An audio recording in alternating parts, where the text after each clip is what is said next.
Hey there, and welcome to my channel, Paperback Investor. In today's video, we're going to take a look at Hippo Insurance versus Lemonade Insurance. Which company is the better long-term investment? I've done a lot of videos on Lemonade. This is my first video on Hippo Insurance, so my first look at Hippo Insurance. So more of the video is going to be kind of looking at Hippo and trying to get a sense of what this company is all about. But ultimately, we want to try and help you decide for yourselves, help me decide which is actually a better investment, Hippo or Lemonade. So let's get into it. And to be totally clear, I'm not a personal financial advisor, just a guy with a bag on his head. And I love long-term, high-growth investing and thinking about the future. If that all interests you, all that kind of long-term, high-growth, thinking carefully about the future and how things could play out. If that all interests you, then I encourage you subscribe to this channel. You'll probably enjoy this video and enjoy more of my content that will be coming out as well. So, okay, let's get into the presentation. Okay, Hippo versus Lemonade, which is the better long-term investment? Quick outline for today. We're going to have a brief refresher on Lemonade. Then we're going to look at Hippo's background and their IPO summarized. We're going to have a bit of a walkthrough of their investor presentation, and I'm going to point out some of the obvious and then less obvious differences between the two companies and some key questions I have for both. So here we go. Lemonade summarized. Lemonade, again, I've done quite a few other videos on them. I am a shareholder of Lemonade, a big fan of this company. They are a full-stack insurance company focused on delighting the customer by creating and leveraging a seamless digital structure built from the ground up. They plan to make insurance products for every retail consumer's need or possible need, and they plan to go global. And again, see other videos I've done on Lemonade. If you want to see more detailed analysis on them, I will have my Lemonade playlist linked in the description. Okay, Hippo's IPO plans and background. So they're founded in 2015. They specialize in homeowners insurance in the USA. They are going public through a SPAC, which are very popular of late. The special purpose acquisition company called Reinvent. The stock is RTPZ, so you can look that stock up, that SPAC company stock, RTPZ. Stock was higher at about $14 per share, has come down to about $10 per share in recent weeks. They plan to go public with Hippo through this SPAC merger is sometime probably around mid-2021 at a valuation of about $5 billion. If you don't know what a SPAC is, it's basically someone forms a shell company, and the shell company merges with another company to form the new company, which is an easy way to take that other company public without having to go through all the sort of normal process and sort of normal regulatory hoops to jump through. So it's an interesting, easy way to go public, but also maybe risky as an investor because you don't see the same scrutiny for that company that's going public. You're really just sort of more buying into the SPAC company blindly than to get into the company that's going public. Okay, they will have a $1.2 billion in cash to fund growth and operations after the IPO. And they have approximately 400 or more than 400 million of premiums in force currently. And 69% compound annual growth rates in total written premiums in the last 3 years. So that's really awesome. And let's take a look at some of their investor presentation to learn more. It's a bit of a long presentation. We're not going to go through all of it, but we're going to go through a decent chunk of it to get an idea of what Hippo is really all about. Okay. So Hippo exists to protect the joy of home ownership. Okay, that's their vision. And they're delivering intuitive and proactive protection for homeowners, combining the power of technology with a human touch. Okay. They talk about legacy insurers spent 100 years building a flawed experience. So they show the market share in the U.S. of legacy insurers for around home insurance again, and they say that's about $100 billion plus, or $100 billion plus market. These are kind of interesting stats over here. Your net promoter score, which they say is one of the best scores for really telling how the sort of satisfaction of customers around a product or service. So 35 is very, very low, and they can actually go into negative numbers of net promoter score. So around a claim, it's minus 49. That's sort of your legacy insurance companies. And they're talking about how Lemonade talks about this too, but the entire system is transactional. An adversarial relationship between insurers and customers. And this is something I'm excited about as an insurance investor, is because this is a key problem in insurance. When one wins, the other loses. You really feel like you're buying insurance. And the whole process with the company that's actually insuring you for your claims, it feels like it's almost like they're incentivized for you not to understand your claim correctly, or to understand your coverage correctly, I should maybe say, because maybe then you're not properly covered for something when something does go wrong, and they don't have to pay you out for it. There's just this very adversarial relationship, exactly. Which I would love to see that in the world we live in, see that be solved and just become clearer and cleaner. Buying insurance is something that really makes sense. And that's something I love about Lemonade is, again, their focus on, they're trying to, of course, they have their give back program, Lemonade, but they're also trying to make all the policies really, really clear to understand, all the information really, really clear to understand, so that anyone can understand exactly what they're covered for and not covered for. It's very black and white. That's really what they're going for. And obviously they're trying to do something like that as well. Hippo. Okay, Hippo makes insurance simple, modern, and proactive. So it's easy to buy. You can get a quote in 1 minute, 5 minutes purchase. So similar to Lemonade, again, it's basically as quick as you can type in your information, you can get your quote. It's designed for modern lives. There's a human approach to claims. So there's probably more human approach to claims than Lemonade would be, in the sense that there's going to be more sort of hands-on human involvement for things. Well, Lemonade's really trying to drive scale and efficiency. They're really trying to drive AI that seems human or is even better than human. That's something I love about Lemonade. Maybe not as thrilled about with Hippo, because they, as an investor, is thinking about the business as a whole. If you're solving the problem of customer service just by simply adding customer agents, that's going to be more expensive and less efficient solution than if you can actually create a sort of AI seamless bot for Lemonade. Okay, that's enough of a rant about that. But still, there's also, if they can do that efficiently, hey, that's even better to have that human approach.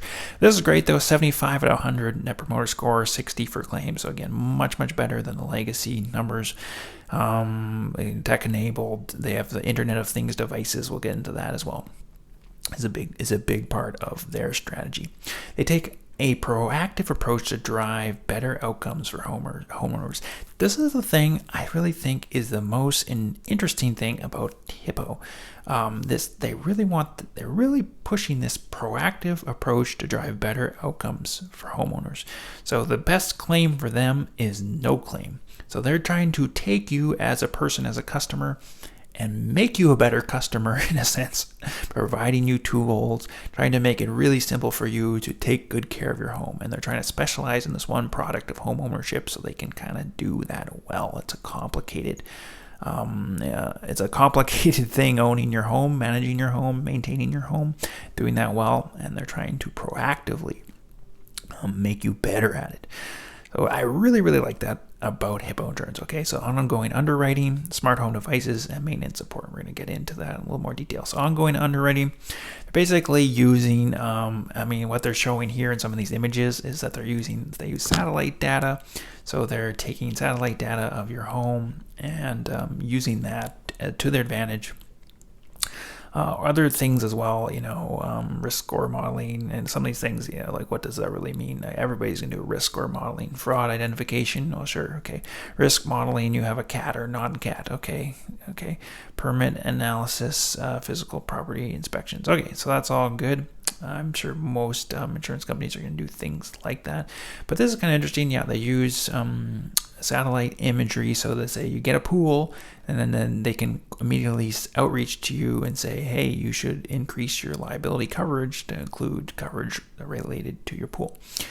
Maybe you change your roof, and satellite imagery can pick that up and say, updated premium with new roof discount. So you get a discount on your home because less chance of water leaking into your roof or something like that.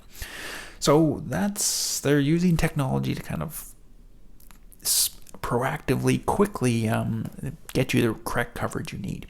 Our smart home program is most widely adopted in the U.S. home insurance space. So they have different Internet of Things pieces. They've partnered with another company that produces or builds these.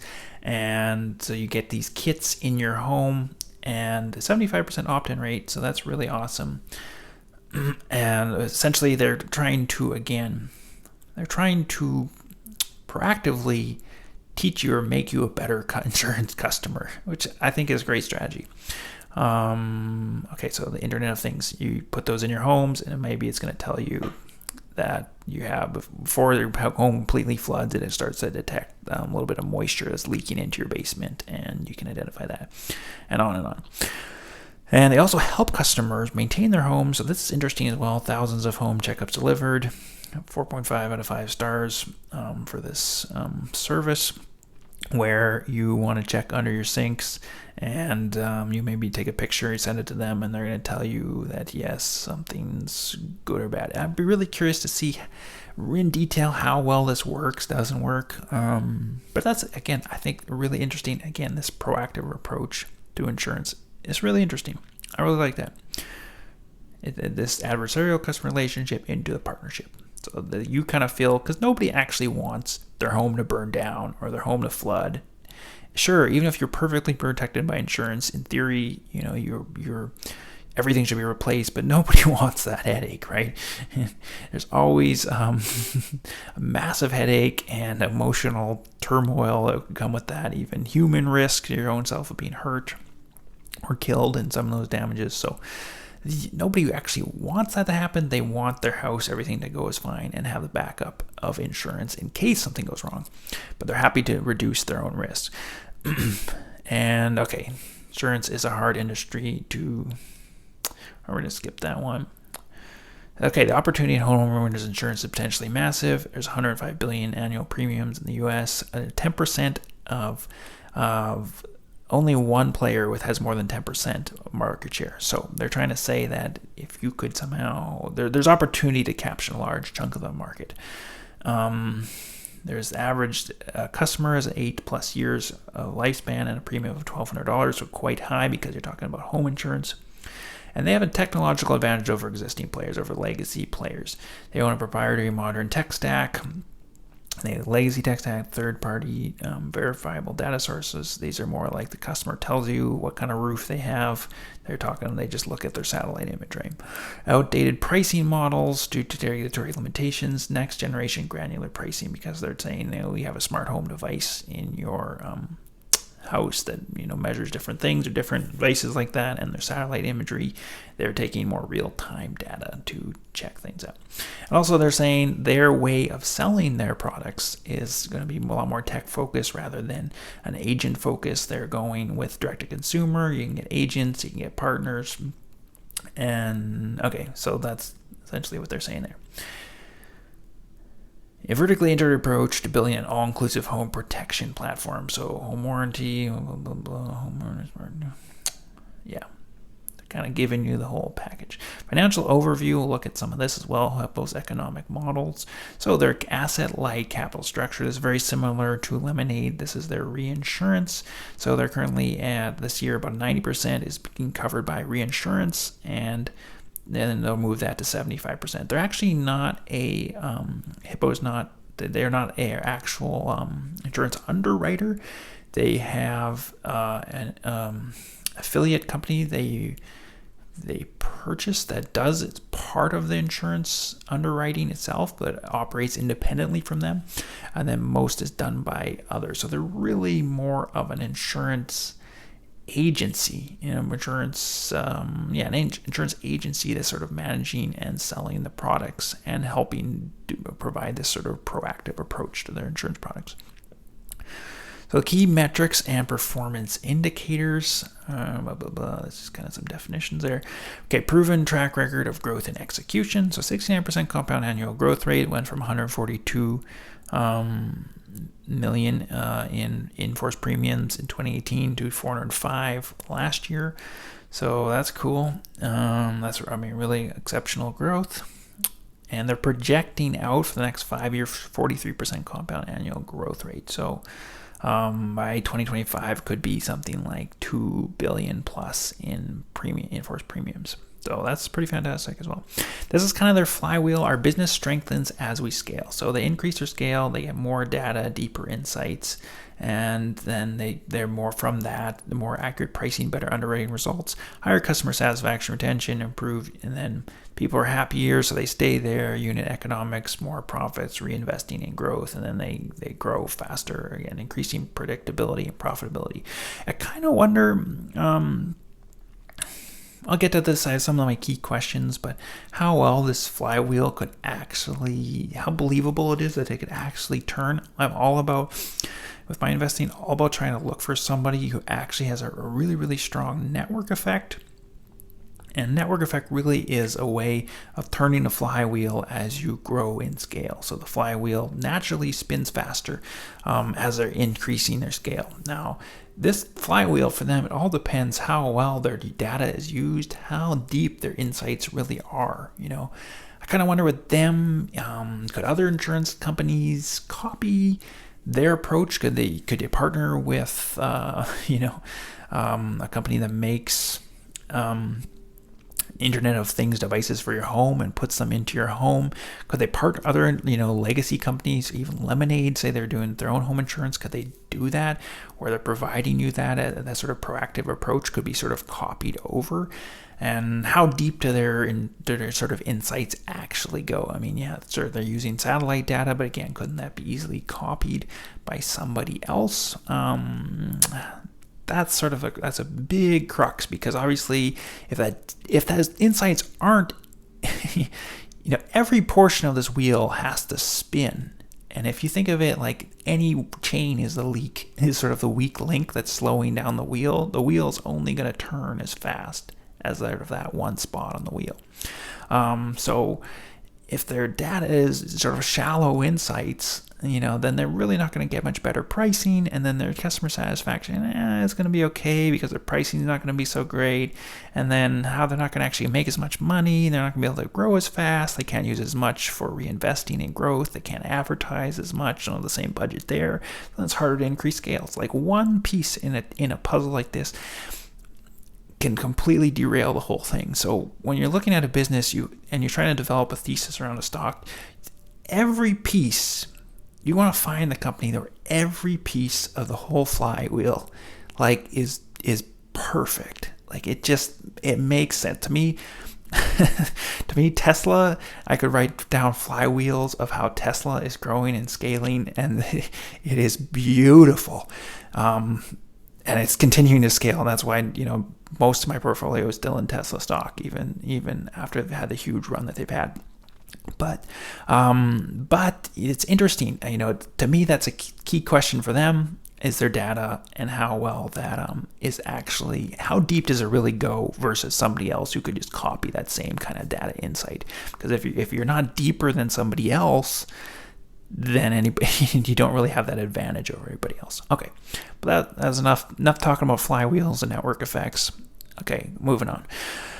Our growth strategy provides a cash-efficient path to scale. So we have $0 upfront marketing or agent and partner channels. So that's pretty cool because those agents, they're not telling those, their marketing obviously comes when their customers are buying direct. They're getting those, but they're purchasing those customers, but otherwise they're not.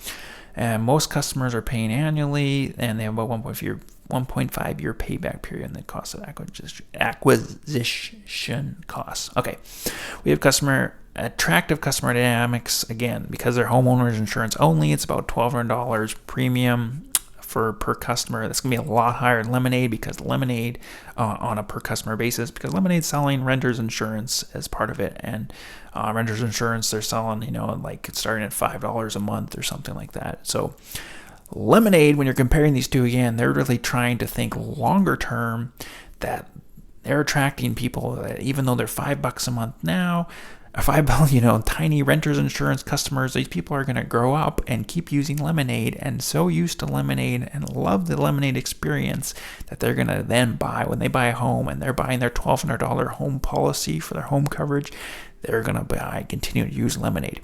These guys are jumping in more directly, just saying that that's their one product, right? Homeowner insurance is their one specialty. So it's interesting. Their customer acquisition cost versus lifetime value is about $1,900 to $350 a typical customer acquisition cost. So obviously, if they can continue to scale and get customers, and this does not diminish over time by increasing, then that's really good unit economics. And those are improving over time. Their declining loss frequency and their retention rates are improving, so which makes sense. You grow as a company, and insurance is one of those buy and forget products. Once you have it in place, it's sort of like, why bother switching it around? So most people who are buying insurance are continuing to use it the next year unless they have some kind of reason to quit. And there's the path to a steady state loss ratio. They have sort of a steady state loss ratio they're predicting of about 60% over time. So again, total written premiums 43%. They're projecting up to $2.2 billion in 2025, and then the gross profit projecting that to grow 92%. So that's really amazing, to $546 million by 2025.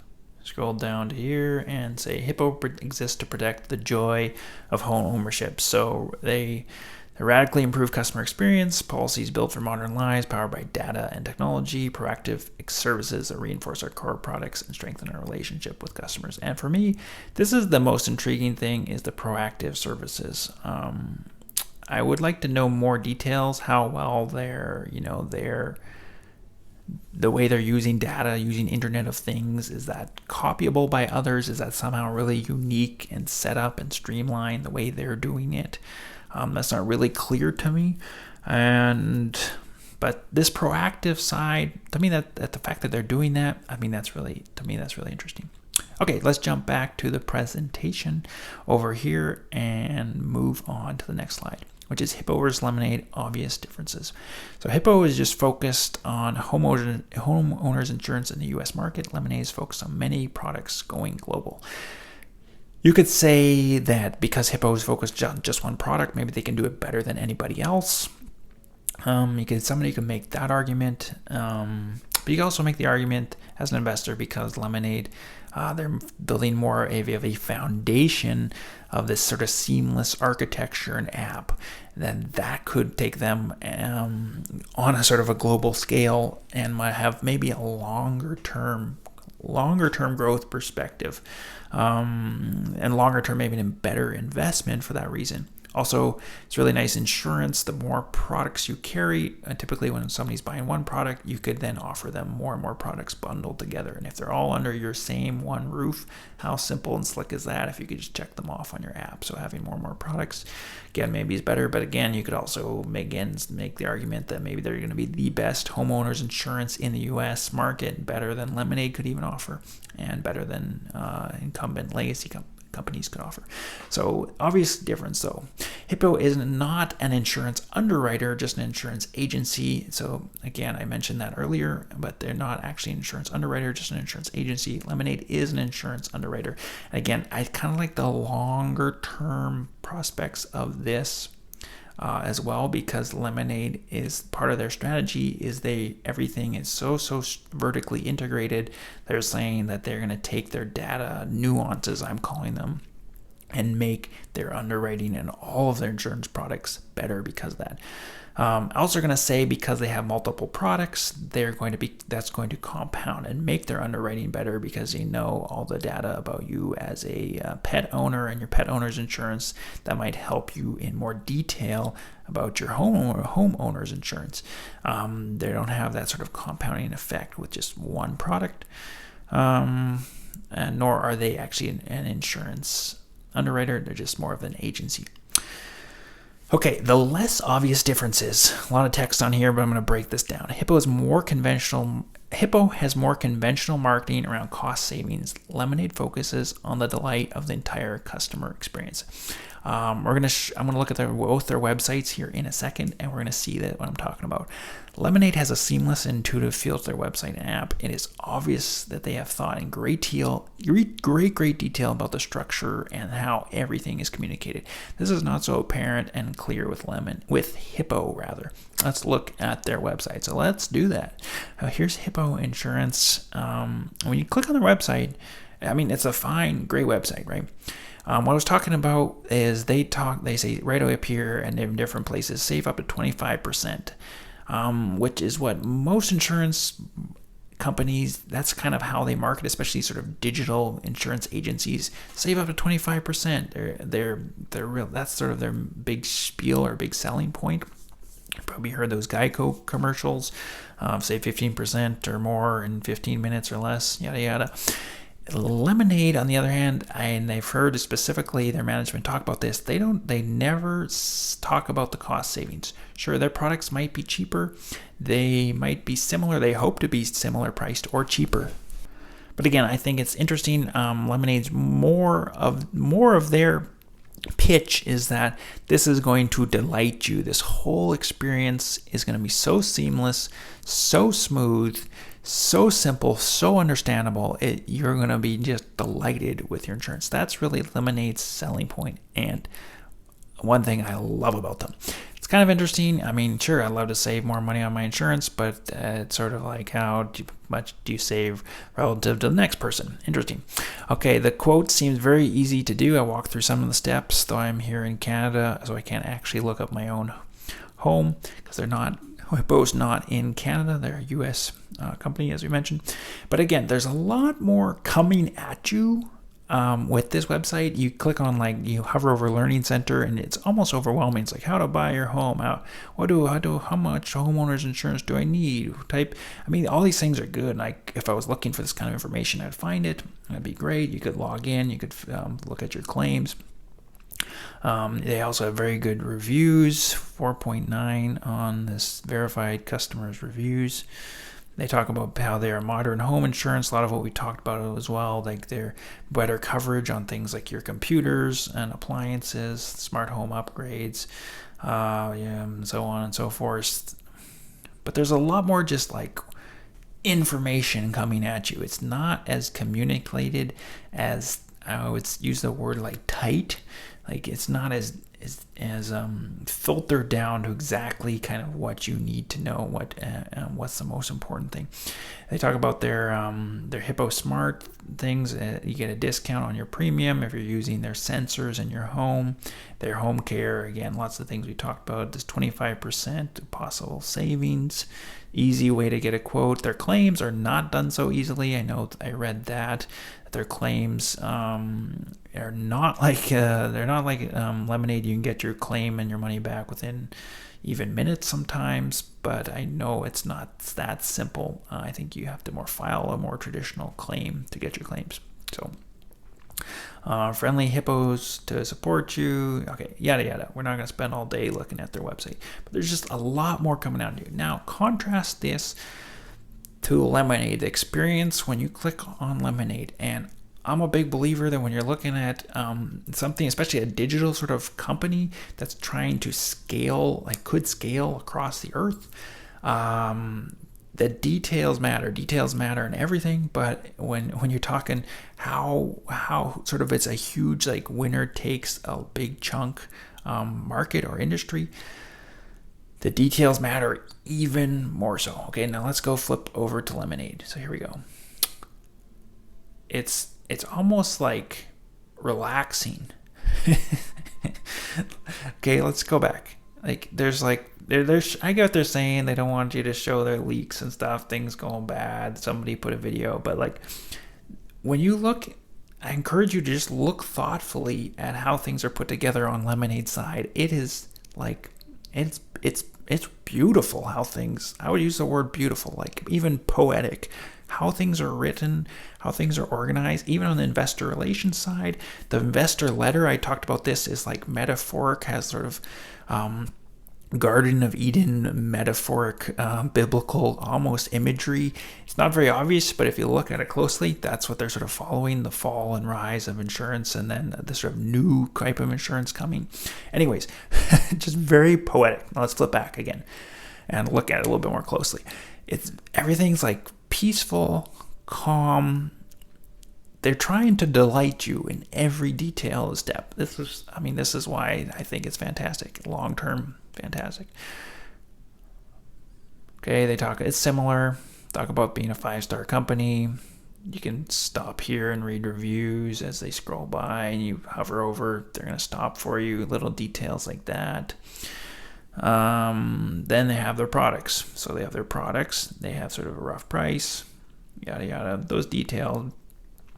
They talk about instant everything. They talk about you get 90 seconds to get insured, 33 minutes to get paid. And you can watch a short video that shows the app in action. I've seen that. It's like fantastic video. We're not going to watch all that right now, but it shows how quick and seamless you quickly can see and understand how seamless it all is. They'll help you switch, and you can percentage of people that are switching over.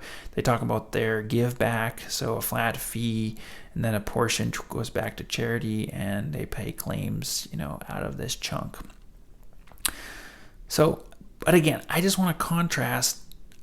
I feel, this is only, you have to go in to check their prices. You have to go and check their app. You got to go into more detail.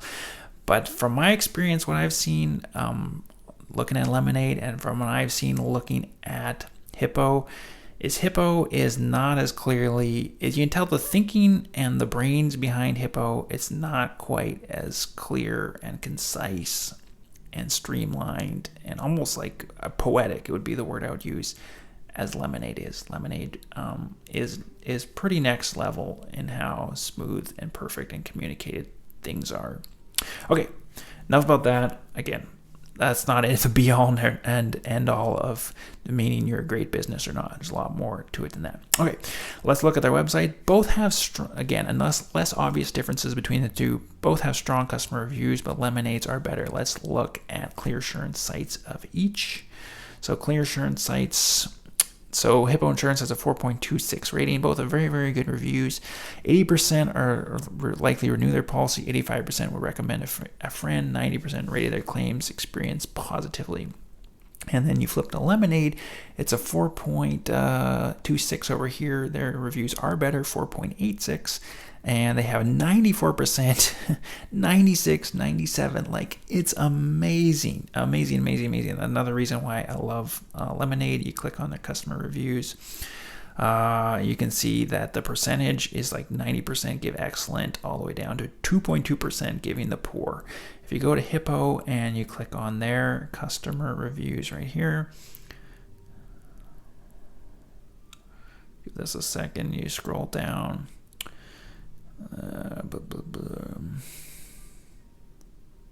Yes, here it is.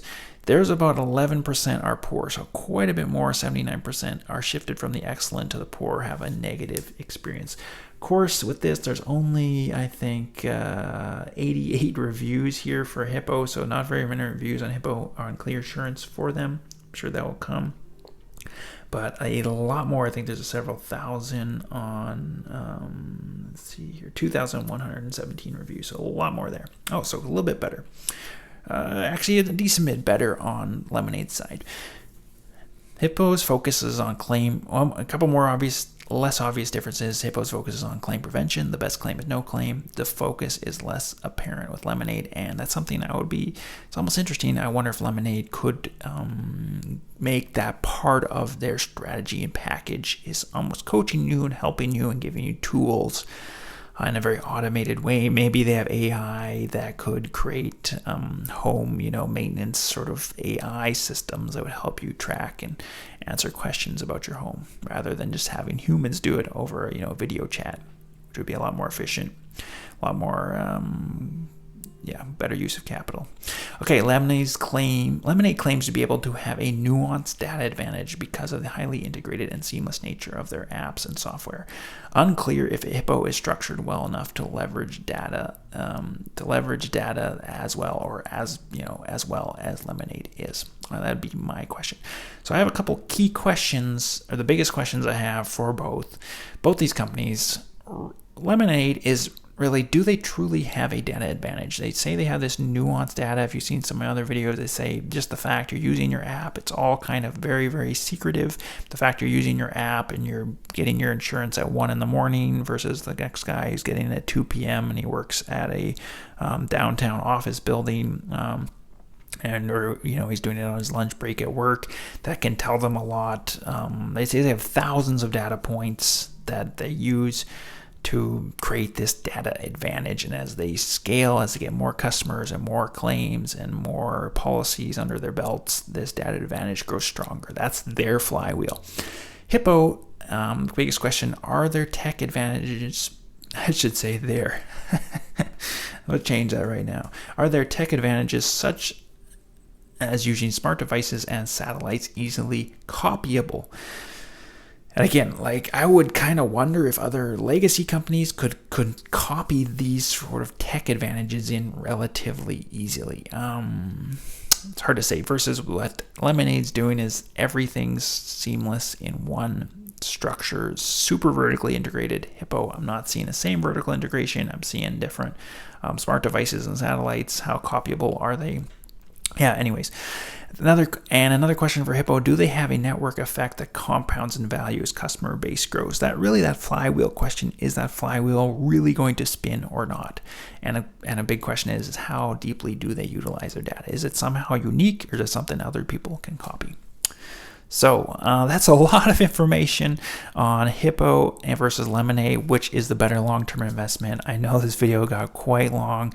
Thank you guys for sticking it out with me. I hope you got value out of this video, and I would love to hear what you think down in the comments down below on Hippo versus Lemonade. What do you think of all the thoughts I shared? Anything that stood out to you? Let me know in the comments. Which company do you think could be better? Let me know in the comments. I read all your comments, even if I'm not able to respond to each one. I really appreciate it and appreciate hearing other people's thoughts and feedback. If you got value out of this video, I encourage you to subscribe to the bag.